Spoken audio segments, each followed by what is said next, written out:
Welcome back. As we promised, we are going to shed more light on the government data and the cloud center, which was inaugurated yesterday by President Abdel Fattah el-Sisi. And to shed more light on the issue, we should know first how much it's big. It's huge. The Government Data and Cloud Computing Center is spanning over 130,000 square meters, lying in a very secure location, adopting the most recent mechatronic technology, consisting of 1,327 main servers and 1,200 rack servers. To shed more light on the issue and to know more information, we are very much delighted to have with us via phone Dr. Saleh. When it comes to IT and when it comes to taking into consideration that Egypt is preparing itself to be an IT hub, President Abdel Fattah el-Sisi said that Egypt started this road in 2018, and now after 6 years we are ready to be a pioneer, if I may call it this way, not only in the Middle East but in North Africa or even in the African continent. If you want to elaborate on that, sir. I would even say on the word, and I just want to say that since the arrival of President Fattah el-Sisi, he gives lots of interest and important the IT infrastructure. And you remember this call and the famous conference in Sharm el-Sheikh regarding the IT sector, introducing IT sector to the banking applications and to the banking sector, and how he has ordered to transform the government services, most in Egypt, into electronic services. To gain time, to be more competitive. You know that competitiveness of the country, of competitive economy, depends IT sectors on the IT applications. Things are becoming very fast. We need to go faster. We need to go efficient. We have to go big. So most of the services now are running through IT applications, and this is the call that President Fattah el-Sisi have initiated since 2017. First, banking sector requesting what's called the global services, global IT service and electronic services for the banking sector, but also for the government service to transform government into electronic government. And Egypt has done a lot. President al-Sisi has talked about the investments that the state and the government has done in the IT sector. And let me tell you, as a professor of economics, as a university professor, that for years, for the last 25 years, I've been teaching to students, and I know how capable and how smart, and I know the capability and the capacity and the knowledge of our students. Our students are among the best in the IT sectors. We have the best IT people in the Middle East and even in the world. So let me tell you, and you can verify, sis, that most of the IT people working in Arabic and even international companies abroad in Arabic are Egyptians. I would say that 90% of them. Our young generation is really aware and concerned about the IT developments, and the universities and the departments that have been opened in Egypt, initiated also, and this is very important, initiated by President Fattah el-Sisi, especially in the areas of artificial intelligence and electronics, proves how much we care about having a generation developing the IT economy in Egypt. And it's enough, sir, to say that President Sisi said Egypt used to store its data abroad at significant cost, but now the government has been able to localize its data within its borders. I think this is priceless. This is priceless. This is priceless not in terms of economic return, but in terms of security, in terms of data applications. We will be able to store, to manage, to work on our data. But what's more important, is that you will have a generation that on IT infrastructure, on our data, to develop our data, not to store, but to store, to manage, to develop our data. Amen to that, and to also our ensure that all the government entities are going to be linked together, because before each ministry had its own data server without ensuring its security or its ability to interact with other ministries.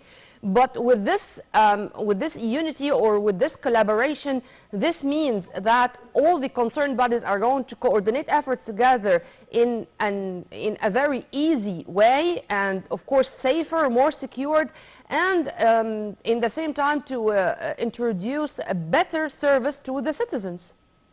Exactly, and that's what we call the data chain, or the blockchain. Yeah. The blockchain is a series of data that are interconnected within a unified infrastructure, that serves the government's services and the government's application, and it has lots of interest and lots of benefits in terms of speed, how speed it is, how fast it is, how accurate it is, and how far it could provide fast solutions for the decision makers, not only for the investor and for the citizen, but for the decision makers. And for saving time, sir. What's more important is, in my opinion, is the investor and the investment, because nowadays, a long time ago, we used to say that the big fish eat the small fish. Now we used to say that the fast fish eat the slow fish. So it's not about the size, it's about what you are and how able you are to able to detain the information, use the information in order to provide quick services to the investor. And this is a part, by the way, of the competitiveness, by the way. Sure. And when it comes to investing in the human being, more than once and in many occasions, President Sisi said that the top priority of the state is to invest in the human being, to invest in the Egyptian character. And human resources, yes. And to take into consideration that tomorrow is not ours, tomorrow is for the coming generations, and to enable the coming generations to be armed, if I may call it this way, with science, and to be able to lead the future of this country. This is a duty and a right in the same time. If you want to elaborate on that too. Yeah, sure. Our human resources are the most important thing. President Fattah Sisi for years, definitely different occasions, talked about the young generations. I think we have followed the, if I'm not mistaken, the World Conference, the Young World Conference for it was in Sharm el-Sheikh several years ago, and I think there are lots of versions. Egypt is giving lots of importance to the young generation, and as I told you, one of the proofs is that the state, the country, has decided to invest in universities working on very sophisticated technological architecture, such as artificial intelligence and business architectures and those kind of things. So this proves that it's not about only speaking and talking about the young generation, but there are steps that have been taken in Egypt during the last 10 days to provide a platform, a solid platform for the young generation to be able to understand and to be able to learn and to understand what's going on in the modern world. And when we speak about this information technology or the development we have in the information technology infrastructure, we are not speaking about a certain field, but you can find the uses of this in health sector, in educational sector, of course in the IT sector, in introducing the services, in outsourcing, everything. To what extent do you think, sir, that everyone, every citizen, the layman in the street should know that what we are talking about is a must. It's not a luxury anymore.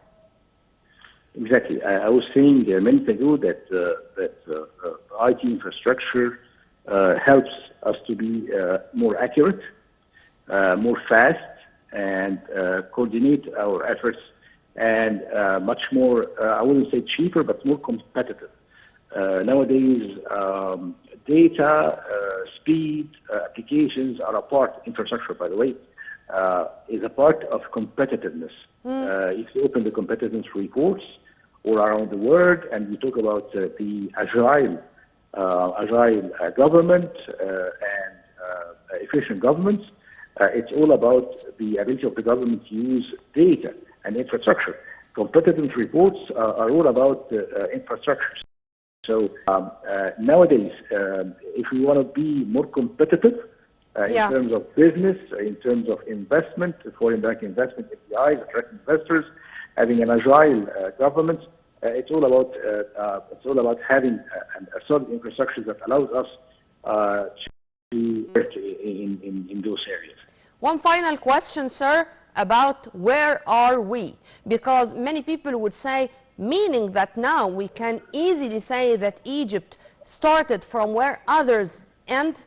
I mean, we did not start from scratch. We are following up the latest technologies, and we can say easily that we are not less at all than any other developed country in this regard. No, I think that it's not about developing countries. Developed countries or developing. I think that Egypt is one of the leaders in the world in terms of technology. As I've said, we have the best. We have the best tech people. I'm traveling a lot, and I see lots of Egyptians working not only in the Arab countries. When you see the Arab countries, you're going to see that 90% of the people there are Egyptian on IT infrastructure, but also in I want to say the names of the big high-tech companies all around the world, but a big portion of people that are working there, what is called intangible assets, are Egyptians or from Egyptian origins. Professor Amr Saleh, thank you very much for your input, sir. Have a very good day. Right after the short break, we are going to return back with more, so stay tuned.